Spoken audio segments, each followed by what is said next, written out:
Welcome to the Tech Egg. Don't get scrambled. Enjoy the video.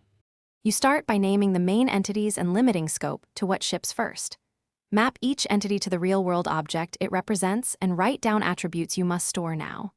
Once done, pick primary keys and note relationships you expect.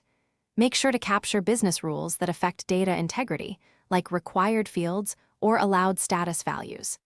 This gives you the first actionable draft so you can move quickly into modeling without over-designing. You translate entities into tables and explicitly define relationships. Draw an ER diagram to visualize one-to-many and many-to-many patterns. Normalize to remove repeating groups and avoid update anomalies, but balance with performance needs. Denormalize selectively when reads dominate.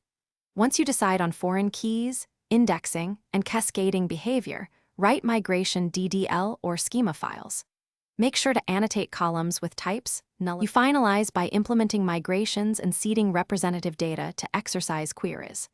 Run integration tests that verify constraints, joins, and expected performance.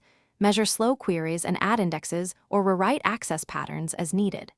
Once complete, produce concise documentation explaining naming, types, and rationale for denormalization choices.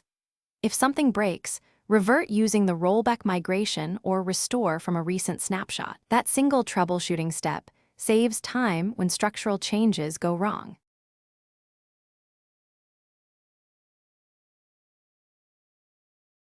Thanks for watching. Consider subscribing if I helped unscramble your problems.